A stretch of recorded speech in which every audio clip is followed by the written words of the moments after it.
ভরপেট বাঙালি থেকে আজকে বাটা মাছের ঝোল বড়ি দিয়ে ঝিঙে দিয়ে আলু টমেটো দিয়ে রান্না করব। প্রথমে কালো জিরা ফোড়ন দিয়ে দিলাম,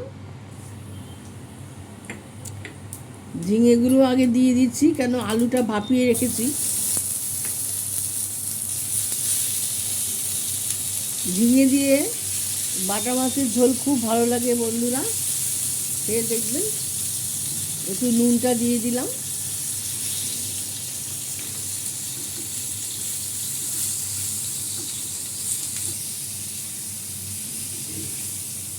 ঝিঙেটা একটুখানি তেলের মধ্যে নাড়াচাড়া করে নিচ্ছি। তার মধ্যে যে আলু ভাপানো আলুটা দিয়ে দিলাম, টমেটো কাঁচা লঙ্কাও দিয়ে দিলাম।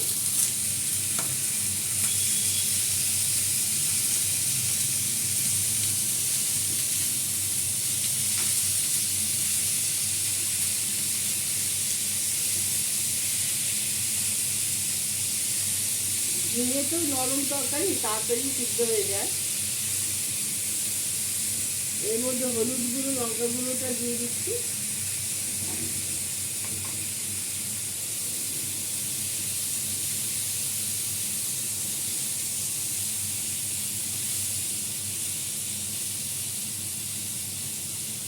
একটু ঢাকা দিয়ে রাখি।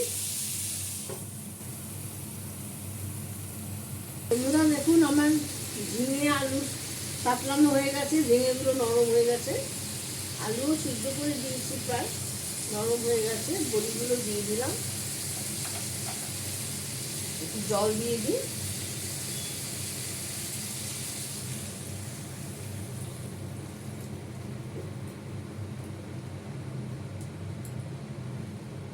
আমার মাছের ঝোল রান্না করতে বেশি মশলা, আমি তো ধনে জিরাও দেই না, শুধু হলুদ গুঁড়ো লঙ্কা গুঁড়ো দিয়েই রান্না করি। আমার শাশুড়িও এইভাবে রান্না করতো। আর একটুখানি আটা গোলা ছিটিয়ে দিচ্ছি জল, এতে করে এটা একটু ঘন ঘন হয়ে যাবে। ঝোলটা একটু ফুটুক।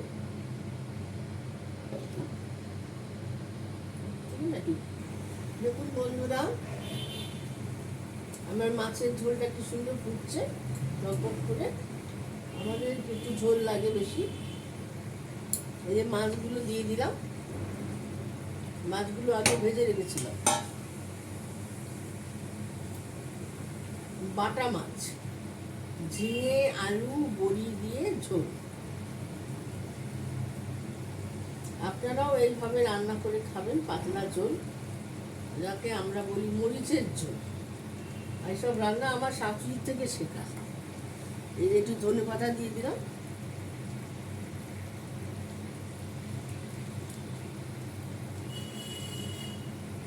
ব্লগটা এখানে শেষ করলাম। লাইক শেয়ার কমেন্ট করে দেবেন। @ভরপেট বাঙালি একটু সাবস্ক্রাইব করে দেবেন বন্ধুরা। আপনারা সবাই দেখছেন, সাবস্ক্রাইব কিন্তু করছেন না, একটু সাবস্ক্রাইব করে দেবেন। নমস্কার।